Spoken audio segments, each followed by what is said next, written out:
Okay, look at it like this: Universal, Sony, and Warner are all the WWE, and some guys like Kendrick is considered a babyface. That's what they call him in wrestling: babyface and heels. Mm-hmm.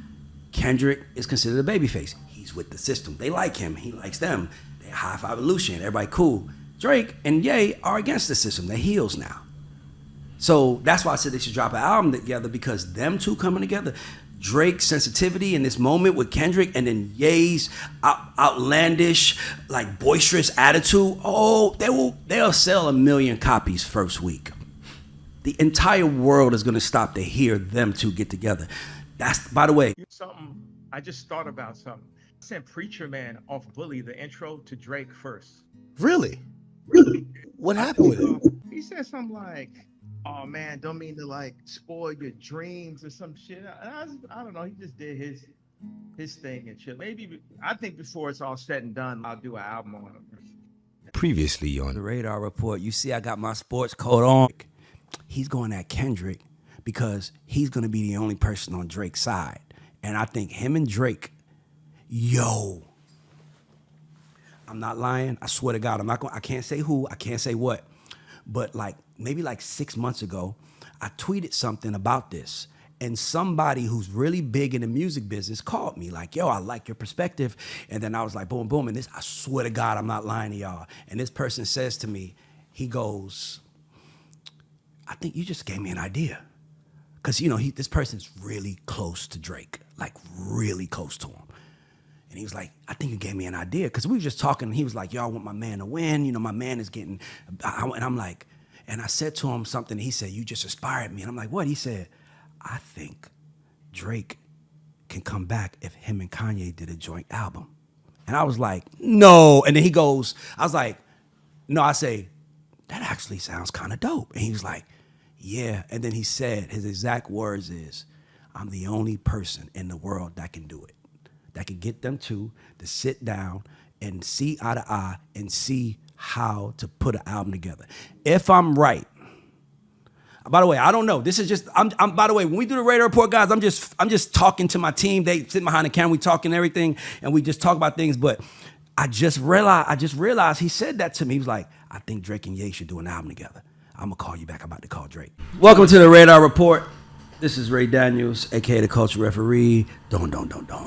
And y'all know what we do on this show. We talk about culture. I sit with my boys, my young bulls, Alex and Moski, and whoever's here. But today is Alex and Moski, and we just talk about culture and everything. I get my thoughts.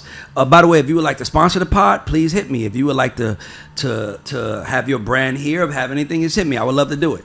But what are we talking about, Alex? Let's get into it.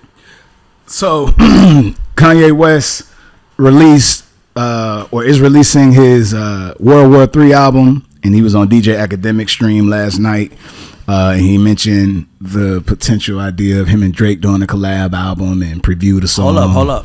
In the Ray Said It First news, I told y'all, you got to remember something. I'm as much as people hate to hear me talk, you know why you don't hear a lot of industry folks down on me? Think about it. You hear industry folks saying F Ac, even though I fuck with academics. You hear industry folks saying Vlad, say stay away from No Jumper. You never heard the industry say something about me. You wanna know why? Because I'm one of them. And they know that I'm successful and I'm smart and I know what's going on and I know how we think, because that's how they control the shit. So when y'all be getting mad at me, sometimes you gotta understand, a lot of this shit is show and tell. By the way, shout out to Drake for winning in court yesterday, having Universal have to expose Kendrick's contract. So first off, I want to say, as much as I hate the lawsuit, I love this part. Because let me tell you why. Because no contract in the music industry is the same. No contract is the same. No deal is the same. Nothing's the same. So it's not like sports, right? So think about sports. When you give Kyrie $75 million on a 2-year deal, industry is just like, we signed such and such. How much? Reportedly, it was this. Because they like to inflate the numbers. They like to act like it's certain things. So to me, I'm really interested in these contracts coming out and seeing who has what and who does what. But what's really interesting is, how is Universal going to handle that? Because, dog, they have Employees don't even talk about contracts. Breaking news. The judge in the Drake UMG case denies Universal's request for dismissal, and Drake makes some headway. This from Variety. Drake made some progress in his defamation lawsuit against Universal Music Group over Kendrick Lamar's Not Like Us, after a judge denied Universal's request to stay the discovery process and allowed Drake to proceed in requesting access to documents, including Lamar's contracts with the label. In a pretrial conference earlier today in New York, Judge Jeanette Vargas ruled in favor of Drake's legal team, stating that they can begin deposing executives and requesting documents. Last month, UMG asked the judge to stay all discovery in the case, which included demands for all contracts between Kendrick Lamar and UMG, as well as compensation and incentives like salaries and bonuses for Interscope CEO John Janik and other executives. Wow. That means Drake's going to get access to all of the information he needs. Now, if all of that information comes out, like bonuses, Kendrick's contract, I mean, this is not good for Universal. If they don't settle like today before all of this, this is going to be fun. Nobody talks about nothing. Like, they control the whole game. So I'll be working with you and we got the same title, but you'll be making $200,000 a year more than me. And the only way we would get the same amount is if we talked. No. So now Drake, so that's the executive side, but that's deals too. So now Drake, by the way, it's some real privileged shit. I ain't gonna lie. Like, on some privileged shit, that's some real white boy shit. Like, I want to see his contract. It's like, you have some nerve, but on some street shit, I love it because now you expose one contract. Now, y'all might not care. Everybody might be reading the numbers, but you better trust every star at every label is going to be looking at everything in his deal. Saying, why I don't have that? Dog, yes, that's why they don't tell you what's in the deals. Because if I tell you what I gave him, you might want it. I'm going to only give you what you ask for. I'm going to give you what you ask for. I might give you more than what you asked for, but the terms might be different. And by the way, fair business practice. But here's the thing, no. It was okay when the albums dropped and it was like, Taylor Swift is dropping the album, but No Name Ray is dropping the album too. Of course, Taylor Swift album is going to be worth $18.99 and mine's going to be worth $5.99, right? But that's not how streaming works. Streaming is stream for stream. So whether you're listening to Taylor Swift, so think about it from the consumer standpoint. As a consumer, if I want to support Drake, I'm going to pay more for Drake's album than I'm going to pay for the unknown guy's album, so you can justify why Drake makes more money. So the kickback situation, all of that may be a little different based on the contracts, meaning like, okay, because one of the arguments was, where Drake or the paperwork alleged that they felt it was a different type of kickback for plays from particular Kendrick records. It's no. What are you talking about kickback? There are bonuses in every contract. So that's fair business practice, right? Yeah, but there's nothing. See, here's the part. Okay, so let me just clear this up for everybody watching. Everybody in the music business knows that Drake is not going to find anything in Kendrick's contract that's going to help him with his case against Not Like Us. There's nothing going to be in his contract about that song. What are we talking about? Every contract has boosts and bonuses. Like, you go number one, they give you $50,000 check. If this record, I got deals on all these records. If one record goes platinum, they got to cut us a $50,000 check. There's bonuses in everybody's deal, but there's not going to be anything specific to a song. It's not like in Kendrick's deal, they mention Not Like Us. It's not like in Kendrick's deal, they mentioning what they have to do for Not Like Us. It doesn't work like that. It's a contract, and by the way, you'll probably see, this is also just like how the business works. So, see how Kendrick left Top Dog? Yes. Okay, so here's how that probably happened. I don't know for sure. Punch is my dude. I know Top, but I don't know this. But like, this is how the business works. So Kendrick is signed to Top, right? They want him to resign. Yo, we'll resign you. He says, I'll resign, but I want to own the old masters. No, we don't want to do that. Okay, cool. Well, I'm gonna just sign directly with the company then. That's usually when artists leave labels, because now Interscope has the incentive to give him way more than anybody else can give him because they have the back catalog. So you got to remember, the way the money comes in, it's not stream for stream. It's an aggregate of all your streams and market share. So if Kendrick is at fucking 100 million stream, I put it like this: we gave Chopper, M's, and well, oh yeah, I forgot. We had the back catalog too in the deal. Like we had to get that because that's the only way you could justify the M's you're gonna get. Because if that other shit is making all the money, I need my money from that, right? So what happens with somebody like Kendrick is he'll re-sign to Interscope, and Interscope will then say you own all your masters going forward because we can do that. But you can't own the previous masters that are owned by Top, because you gotta look at it from. That's why Irv Gotti and Ashanti fell out, because Irv Gotti is like, you can perform the songs for the rest of your life, but the catalog is how I eat. So when he sells, so if he would have gave, like when people like give them their masters, if Irv Gotti gives Ashanti and Ja Rule back their masters, he don't sell for that 100 million. What can he sell? He doesn't own anything. That's why everybody wants to own their masters so much, because I can control what happens with them. So he's probably gonna just see Kendrick owns his masters, Kendrick got a big advance. It's gonna be a lot of salacious, entertaining things in there, but nothing is gonna help the argument for the contract. Like, that's what I know. So and everybody in the music industry knows that. That's why Universal is like, what?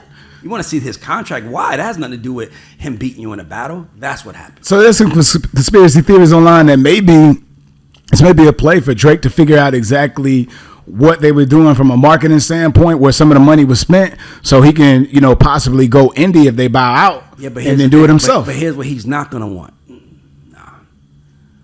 Dog, bro, if you in the music business, if anybody's in the music business and you know better, everybody uses companies, these farming companies, these companies who can increase streams, increase views. Everybody use it, but nobody wants you to know they use it. But guess what? If they expose that they use that for Kendrick, they can also expose how much they use it for you. That's why everybody's like, that's dumb.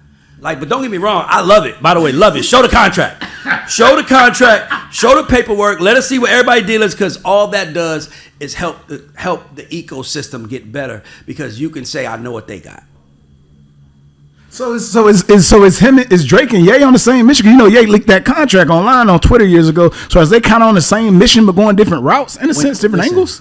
In this game, okay, look at it like this. Universal, Sony, and Warner are all the WWE. And some guys, so Kendrick is considered a babyface. That's what they call him in wrestling, babyface and heels. Mm-hmm. Kendrick is considered a babyface. He's with the system. They like him. He likes them. They high five Evolution. Everybody cool. Drake and Ye are against the system. They're heels now. So that's why I said they should drop an album together, because them two coming together, Drake's sensitivity in this moment with Kendrick, and then Ye's outlandish, boisterous attitude. Oh, they'll sell 1 million copies first week. The entire world is gonna stop to hear them two get together. That's, by the way, collaboration is how you reinvent brands. Let me give an example. I hate to call it out, but Kevin Hart, I think he's kind of lost his cachet with his celebrity, right? No one's waiting for the new Kevin Hart special, because he's hit that point where he's making so much money that we know he ain't gonna fuck up his relationship with Chase. He's not gonna say certain things. He's gonna be as safe as possible, right? That's what happens, right? To comedians. Eddie Murphy, so you get to a certain point, no more nigga, bitch, pussy, that you gotta just, no more of that. You gotta just, nigga, you connected to these huge brands and you do that. So what does Kevin Hart do? He gotta deal with Netflix. They're tired of seeing specials. He does a roast of Tom Brady. Kevin Hart looks like the coolest nigga in the world on the stage, because here's the greatest quarterback of all time at the at Crypto Arena, and Kevin Hart is hosting the roast. He looks cooler now. Now it's his event, but it's not about him. Collaboration. Sometimes you got to come on someone else's platform to say what you want to say, or do it on someone else's album, because it might not fit your brand. Prime example, Fucking Problem. That was Kendrick's record. I love bad bitches, that's my fucking problem. But that's not Kendrick's brand. So he gives it to A$AP Rocky. But who had the best verse? Kendrick. That's why you want this dick. I'm Kendrick Lamar. That was his song. That's why he wrote it so good. But so it's like sometimes you didn't align got with the sometimes it direction. doesn't align with the brand. I'm gonna put you over here, and I think Drake and Ye realized that we both kind of got people looking at a side eye. So let's make them open both eyes, and now it's no more side eye. Now it's both eyes looking like, and that's what will happen. That's how the music industry works. I do this for a living. Sometimes you gotta place it in a different space. Sometimes you gotta do it over there. Sometimes you gotta collab with this person. Future was a hot Atlanta nigga on fire, but what really helped his brand was when Drake does What a Time to Be Alive with him. Now he's up. Now he's on the same, not the same level, because obviously Drake was bigger, but he's up there now. He rose above his competition. They go into that disrespectful mode. Like I'm saying, if they go into that disrespectful mode, like, you gotta remember, Ye is not afraid to say anything about anybody. And Drake is in a position where he has a lot to say about a lot of people. So Drake and Ye on it, oh my God. It's like, it's probably gonna be the biggest rap album in the last 10 years. And nothing's gonna be bigger because of the moment. If they did it 5 years ago, it would have been big, but it would have been just like another. But this one's gonna be like, everybody stop and listen. Yeah. Two emotional niggas being emotional, nigga, let's go. It's like the Mayweather Pacquiao the time that we wanted Be to. like, what the fuck? Nah, this tag team wrestling. This is Mayweather and Pacquiao both coming together after a major loss, saying who we want to fight together. Like, that's what this is. Let's both be on the bill. You headline one, I headline another. That's what this is. That's why this is so big. But like, you know, shout out to me for like I do this, guys. That's why I hate when people don't get mad and call me all these names, because like I'm speaking the way a label head would speak right now if Drake was their artist. Our guy's cold. How can we get him hot again? What can we do? Like, that's how the game works. You always trying to figure out. That's what I'm saying. Like, that's why I said he messed up going against the system, because now he has to be on pause while he goes through this lawsuit. So go be flagrant with the most flagrant nigga in the game. Break the rules. On one dude is like, break them. Come see us. Do it with him. Go be flagrant with the most flagrant nigga in the game, bro. Make it happen, LJ. Let's go. What we talking about now? What? Yeah.